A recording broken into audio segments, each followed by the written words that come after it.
Pie šīs situācijas, protams, kad ir jautājumi, kur ir svarīgas partnerības meklējumos, mēs pazaudēsim daļu efektivitātes, savukārt tur, kur būs svarīgāka efektivitāte, mēs būsim spiesti pazaudēt daļu partnerības. Un te ir jāatrod tas optimālais konsens. Funkcija audits var būt vienkārši garants, kas veicina vārīšanos. No lēmumu pieņemšana mums daudzos gadījumos ir šajā politiskajā līmenī iestrēgus, jo nav iespējams panākt politisko vienošanos par vienu atstāju esošo situāciju, jo tā ir mierīgāk. Iespējams, par tām lietām, kurām mēs nevaram vienoties, mēs viņus noliekam malā, bet iespējams vēl iznāk arī kādi citi jautājumi, par kuriem ir vērts nākotnē strādāt, kas ir daudz ietekmīgāk uz to kopējo maciņu gan uzņēmējiem, gan arī valsts pārvaldē. Un tieši tāpēc mēs arī šodien nācām ar tiem krekliņiem, kad lēmumu nepieņemšana ir lēmumu pieņemšana, bet līdz ar to tā ir lēmumu pieņemšana par labu birokrātijai. Un tāpēc mēs sakam nē birokrātijai. Izvēlēties prioritātes, skaidri uzstādīt šos te uzdevumus un atteikties no tām liekajām, nesvarīgajām lietām, ko ikdienā mēs darām. E-pārvalde kopā ar to vienas pieturas aģentūras principu ir izšķiroši svarīgs, lai mēs paspētu norēģēt. Proti, mēs pārbaudīsim un pētīsim tās rekomendācijas, kas ir izteiktas audita ziņojumā. Tāpat būs, es ceru, papildus argumentācija pamatojumi jau izteiktajiem viedokļiem. Šajās diskusijās arī varētu dzimt labas domas par to, kādas, ja ne izskatīsies visas kopējās valsts nākamā desmitgada, tad vismaz iezīmēt precīzi nozares nākamo desmitgadu. To novēlot, es jums vēlu ražīgas diskusijas.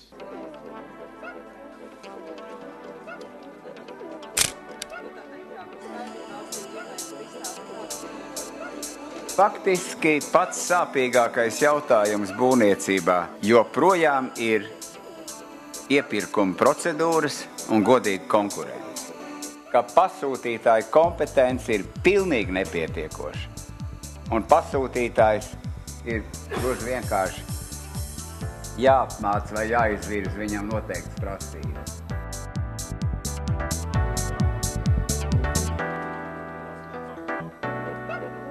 Zemākās cenas ierobežojumi. Zemākā cena var eksistēt, un dažos gadījumos tā ir arī jāeksistē, bet ir nepieciešami ierobežojumi. Tas ir būvnormatīvs 201, ierobežo koka ēku, koku materiālu izmantošanu būvniecībā. Tajā laikā, kad Austrijā, Norvēģijā būvē no koka 6 stāvu, 12 stāvu mājas, ar perfektu ugunsdrošību, Latvija šo procedūru ierobežo arvien vairāk, tādējādi atņemot savai ekonomikai ļoti būtiski elementi. Bet ja kaut 2/3 no tā, par ko mēs te vienojamies, vēl šogad varētu tikt pieņemts, nākošgad mēs būtu drusku bagātāki.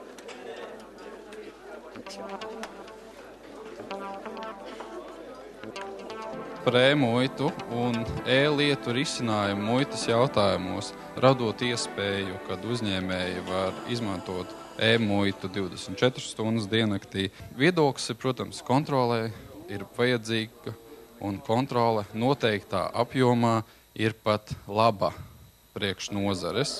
Un kad vajadzētu saprast, ka ja mēs gribam kaut ko valstī mainīt, nevienmēr tās vēlmes, ko izvirza politikas veidotājs, atspoguļojas sabiedrības uzvedībā. Kas tad ir kontrole un kas tad ir sots? Kas sots un kontrole, tas ir, lai novērstu pārkāpumu, nevis, lai iekasētu budžetā papildus līdzekļus. Pēdējo gadu laikā, iespējams tās ekonomiskās krīzes laikā, tomēr ir panākta ievērojama saprašanās starp kontrolējošām institūcijām un tiem, teiksim, darītājiem, naudas pelnītājiem, īstajiem, Otra lieta, ka tie ekscesi, principā tie tomēr ir individuāli un nevis sistemātiski attiecībā uz sadarbību, kontrolēm, nepilnībām visā šajā lietā. Un arī faktiski uzdevums ministrijām, kas gatavo normatīvos aktus un tam līdzīgi, nevis klausīties individuālus sūdzībniekus, bet viņus pēc iespējas varbūt tur attiecīgi regulāciju pārbīdīt, ka tie tomēr visi šie priekšlikumi jāizvirs caur profesionālām organizācijām, nevalstiskām organizācijām un jānāk ar kādu kopīgu viedokli. Vienojāmies, ka vienkāršot pakalpojumu saņemšanu un noteikt vienas aģentūras principu ietekmes uz vidu novērtējumu saņemšanai ir atbalstāms. Runājot par dabas resursu nodokļu administrēšanu, vienojāmies, ka ir atbalstām visnotaļ priekšlikumi, kas tika ietverti jau auditā, priekšlikumi par nepieciešamību pārskatīt dabas resursu nodokļu administrēšanu un normatīvo regulējumu, kā arī paredzēt, ka uzņēmums var patstāvīgi veikt arī daļēji iepakojumu reģenerāciju un iesniegt informāciju un grāmatvedības dokumentu iepakojumu apsaimniekošanas organizācijām. Tātad izglītības iestādes darba kvalitātes paaugstināšana, citējot Mariju Golubevu, skola ir demokrātiskas izglītības praktiķu kopiena, nevis birokrātiska izglītības iestāde. Vērtējot izglītības kvalitāti un nosakot kādus standartus, mēs orientējamies uz procesu un ne tik daudz rezultātu. Daudzas iestādes ir jau veikušas izmaiņas, un šeit es gribu paslavēt Veselības inspekciju, kuras regulāri jau piesaucu, kurā ārkārtīgi ātri reaģēja uz funkciju auditā konstatētajām problēmām un jau ir veikusi izmaiņas, jau ir sazinājusies ar izglītības iestādēm. Lai turpinātu šo diskusiju par to, kā mēs lēmumus un diskusiju rezultātus varam iedzīvināt un pieņemt ļoti konkrētus darba plānus un lai arī politiķi sadzirdētu, es aicināšu pie diskusiju paneļa galda šoreiz pat Elīnu Egli no Latvijas darbadevēju konfederācijas. Tā, Rasma Pīpiķa, es redzēju, ir ieradusies. Jā, arī varat ieņemt droši vietu pie galda. Un Klapkalne no ziņu aģentūras Leta. Daniels Pavļuts no Svetbanka. Ringolds Benerovičs no Labklājības ministrijas.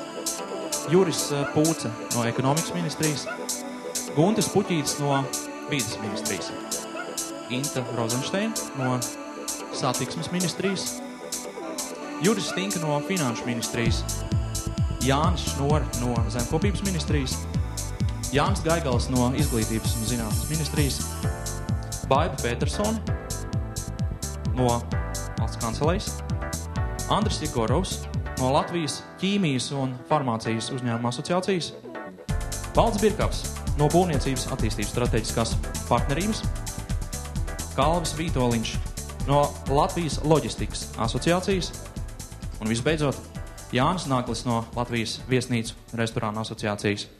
Svarīgāks nevis tas process kontrolēšanas, bet tas gala rezultāts, ko mēs panākam, un uz to arī caur šo te prizmu jāskatās visu šo institūtu darbība. Kā no vārdiem pāriet pie darbiem? Tas ir tāds pirmais solis uz tādu pamatīgi labu sadarbību, kurā pašlaik ir uzņēmēji un ierēģi, bet trūkst vēl viens būtisks sadaļas, kas ir politiķi. Cilvēki izšķir visu. Tātad jāmotivē ir cilvēkus darboties vēlamajā veidā. Un šis ir jautājums par to, kā motivēt. Visi runā par valsts pārvaldes samazināšanu, protams, to vajag. Diemžēl funkciju skaits mums nav samazinājies. Stipri izvērtējot, ir taisnība, ir pieaudzis saistībā ar Eiropas lietām, it īpaši. Jā, tā ir taisnība. Tas ir jautājums, kas ir jārisina arī turpmāk. Mums trūkst pārmaiņu vadītāju. Tas normatīva aktu apjoms ir tik milzīgs, ka jābūt pilnīgi skaidram, ka neviens iedzīvotājs un neviens uzņēmējs Latvijā nekad to nevarēs pārvaldīt. Un tā pašā laikā nevajag iedomāties, ka to visu var novienkāršot tik tālu, ka tas būs 3 lapspušu, teiksim, kaut kāds likums par visu ko. Tā nekad nebūs. Tas arī ir skaidrs. Bet ir vajadzīgs, lai būtu nedaudz cilvēki, teiksim, katrā pašvaldībā vai pagastu pārvaldē, kuri zinātu, kā strādā valsts aparāts, kurš likums un kurš normatīvais akts ar ko ir saistīts. Katru reizi, kad viņš iet kaut kādu vienalga, kur iestādi kādu dokumentu iesniegt, viņam ir tāda sajūta, ka tie cilvēki, kas tur ir atnākuši kā klienti, raugās uz to ierēdni, kā to, kas viņu apgrūtina. Un tas ierēdnis raugās uz tiem cilvēkiem, kā uz tādu, kas viņu apgrūtina. Ēnu ekonomikas apkarošanas plāns, kurš tur tiešām ir, vismaz puse ir nākus no uzņēmēja puses šie te priekšlikumi, idejas. Valstī kā darba devējiem jāievēro 2 principus savā darbā, ir tas burkānu un pātegas princips, nevar būt tikai burkānu, tikai pātegas. Mēs varam daudzas lietas arī samērot, cik tā mana sāpe ir reāli būtiska attiecībā varbūt pret citu sāpi. Ir gana sarežģīta. Mēs runājam par struktūra fondu apgūvu. Man joprojām ir pārliecība, ka ir jāpārskata arī nozara ministriju loma un ministriju atbildību lēmumu pieņemšanu attiecībā par nozarei uzticētiem struktūra fondiem. Ideja mērķi nospraustam, arī mēs runājam par publisko pārvaldi. Un šeit, kas mums parādījās, pakalpojumu pieejamība, tātad procentuālā, vispārējie valdības izdevumi, tātad cik mēs par to varam atļauties, ko mēs darām, un vispārējās valdības sektorā nodarbināto īpatsvars no kopējā iedzīvotāja skaita. Un tie ir tie mērķi, kuriem mums vajadzētu acīm redzot arī koncentrēties, tad, kad mēs katrs savā nozarē darām to savu darbu.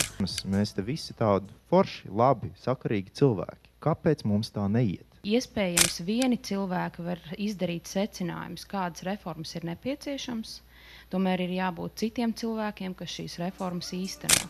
Eiropas Savienības ideja līdzfinansējot un finansējot lietas Latvijā pamatā ir nodrošināt ilgtspēju un nākotnē labāku dzīvi. Ilgtspēju nodrošinās šeit uz vietas esoši mūsu cilvēki, kas būs gan apmācīti, gan motivēti, gan gribēs šeit tālāk dzīvot un strādāt. Runājot par cilvēku resursu vārdiem, ja ir koka zirdziņi, tad viņi iespējams nekad nebūs mustangi. Un tātad mums ir nepieciešams tādi cilvēki, kas ir spējīgi pieņemt lēmumus attiecībā uz reformām un tiešām tās īstenot. Krīze mums ir pati par sevi piedāvājusi fundamentālus apmācības, kuru ietvaros mēs ļoti esam izauguši. Mēs paši atzīstam, ka labāk mākam runāties, labāk viens otru dzirdēt un visu to pārējo, bet šobrīd ir ļoti augsts atvērts risks, ka šie krīzes izmācītie cilvēki pēc krīzes no publiskā sektora aizies. Ko no šī lēmuma iegūs uzņēmējs un ko iegūs valsts? Jo es kā pašvaldības vadītājs varu teikt tā, ka man bieži vien ir vilšanās, kad visur izskan tas jēdziens, mēs cīnamies, ar kaut ko cīnamies, un tad rodās tas jautājums, par ko mēs cīnamies, un vai mēs visi vienādi domājam valstiski. Bet jūs jau atceraties to stāstu, beigās jau izrādījās, tik laimes lācis tiešām arī ieradās, izrādījās, ka jāstrādā tomēr bija pašiem. Un lāpsts bija jāņem un jāmēž, un kūts jātīra, un sniegs jārok, un jumti jālāp, un tā tālāk. Un atpalika atmiņā Japānas uzstādījums. Varbūt nocitēšu nevisai precīzi, bet pamatdoma bija tāda, ka uz attīstību vērsts regulējums un arī acīm redzot investīcijas. Visādi var būt ar sociāliem budžetiem un ar kādiem, bet man liekas, ka tā viena lieta ir, ka par tām lietām var runāt tad, ja par nodokļu maksātāju mūsu visu naudu netiek finansētas bezjēdzīgas darbības vai darbības, kuras vēl vairāk, kuras ir kaitīgas un kuras mazina to iespēju ražot, pelnīt, attīstīt un tam līdzīgi. Uzticības krīze, ierēģu bailes, pārlieku liels perfekcionisms, pārmaiņu vadītāji, mazgāt esošo bērnu vai taisīt jaunu, koka zirdziņi vai mustangi, ierēdniecības jaunā paudze, rezultāts pret procesu, ne birokrātijai. Mēs varētu atcerēties šīs tēzes, kaut kur viņas pierakstīt un paskatīties, vai nākamgad mēs runātu tieši tādiem pašiem vārdiem, vai kāda aforismi būs nākuši klāt.